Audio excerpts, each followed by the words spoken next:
السلام علیکم ناظرین، پروگرام تلاش کے ساتھ میں ہوں عرفان ندیم۔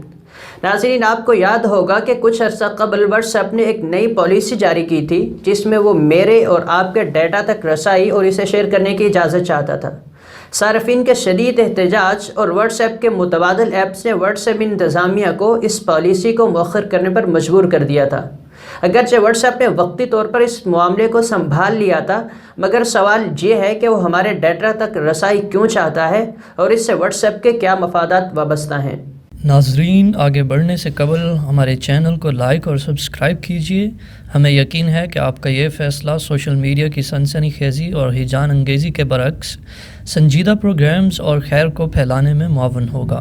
شکریہ۔ ناظرین، 21ویں صدی میں دنیا میں ایک نئے مذہب نے جنم لیا ہے جسے ڈیٹا ازم یا مذہب شماریات کہا جا سکتا ہے۔ اس مذہب کا ایمان ہے کہ کائنات محض اعداد و شمار کا گورکھ دھندا ہے اور کائنات میں موجود ہر شے کی قیمت اور اہمیت کا تعین ڈیٹا سے طے ہوگا۔ اس نئے مذہب کے پیروکاروں میں یہودی سر فہرست ہیں اور یہ دھڑا دھڑ بگ ڈیٹا کے حصول میں لگے ہوئے ہیں۔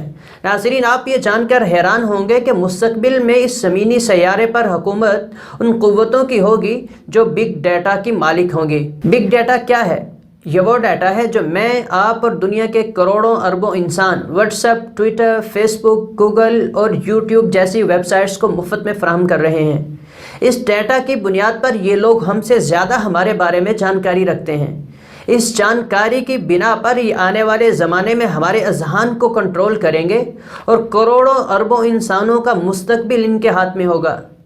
ناظرین، کچھ عرصہ قبل فیس بک نے ریسرچ پیش کی تھی جس میں 86,000 فیس بک صارفین نے حصہ لیا تھا۔ اس ریسرچ میں صارفین سے ان کی شخصیت کے متعلق 100 سوالات کیے گئے تھے۔ فیس بک نے ریسرچ سے قبل ہی صارفین کے ڈیٹا کی بنیاد پر نتائج کی پیشن گوئی کر دی تھی۔ ریسرچ مکمل ہوئی تو نتائج واقعی حیران کن تھے۔ اس ریسرچ میں بتایا گیا تھا کہ اگر آپ نے صرف 10 دفعہ لائک کا بٹن دبایا ہے تو فیس بک آپ کو آپ کے ہمسایوں اور ملازمین سے بھی زیادہ جانتی ہے۔ اگر آپ نے لائک کا بٹن 70 دفعہ دبایا ہے تو فیس بک آپ کو آپ کے دوستوں سے بھی زیادہ جانتی ہے۔ اگر آپ نے 150 بار لائک کا بٹن دبایا ہے تو فیس بک آپ کو آپ کے خاندان اور فیملی ممبر سے بھی زیادہ جانتی ہے۔ اور اگر لائکس کی تعداد 300 تک پہنچ جائے تو فیس بک آپ کے شریک سفر سے بھی زیادہ آپ کے خیالات، سوچ، افکار اور خواہشات کو جانتی ہے۔ ناظرین، بگ ڈیٹا کی بنیاد پر یہ قوتیں ہمیں کیسے کنٹرول کر سکتی ہیں، آپ اس کو ایک مثال سے سمجھیے۔ فرض کریں آپ 2-3 سال تک اپنی موجودہ حکومت سے نالاں رہتے ہیں، اس کی پالیسیوں سے اختلاف کرتے ہیں اور اس حکومت سے جان چھڑوانا چاہتے ہیں۔ انتخابات نزدیک آتے ہیں اور آپ پختہ عزم کرتے ہیں کہ آپ اس حکومت کو ووٹ نہیں دیں گے، لیکن الیکشن سے چند ماہ پہلے حکومت اور اس کے ہم نوا فیس بک سے اپنے مخالف ووٹرز کا ڈیٹا خرید لیتے ہیں۔ ڈیٹا خریدنے کے بعد بہترین دماغوں کو میڈیا ٹاک کے لیے ہائر کر لیا جاتا ہے اور یہ میڈیا ٹاک ڈائریکٹ اپنے مخالفین ووٹرز کی ٹائم لائن پر شیئر کر دی جاتی ہے۔ فیس بک آپ کو یہ ویڈیوز بار بار دکھاتا ہے اور تب تک دکھاتا ہے جب تک آپ مسخر نہیں ہو جاتے، اور الیکشن کے دن آپ کو پتہ ہی نہیں چلتا کہ آپ اسی حکومت کو ووٹ دے آئے کہ جس سے آپ پچھلے 2-3 سال سے نالاں تھے اور جان چھڑانے کی دعائیں کر رہے تھے۔ یہ سب کیسے ممکن ہوا؟ اس کا 2 حرفی جواب بگ ڈیٹا ہے۔ ناظرین، آنے والے دنوں میں ہم مکمل طور پر ان کمپنیوں کے رحم و کرم پر ہوں گے۔ ہماری زندگی کے اکثر افعال انہی کے مشوروں سے طے پائیں گے۔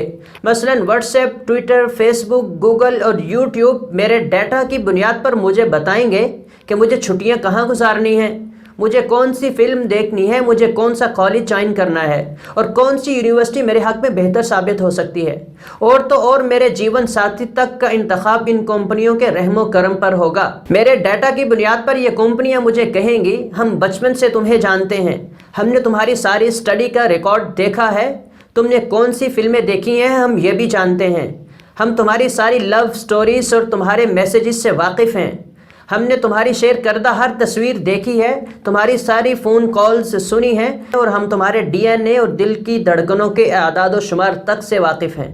ناظرین، یہ کمپنیاں مجھے کہیں گی کہ تمہارے اس سارے ڈیٹا اور رومان کے بارے میں کئی دہائیوں کے لاکھوں اعداد و شمار کی بنا پر ہمارا مشورہ ہے کہ تم فلاں کو جیون ساتھی چن لو، اور 87% امکان یہی ہے کہ تم اس کے ساتھ خوش رہو گے۔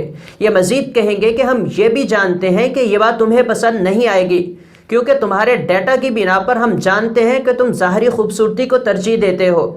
تمہاری خواہش یہی تھی کہ ہم ظاہری خوبصورتی کو ترجیح دیں، مگر ہم نے حقیقت پر مبنی جواب دیا۔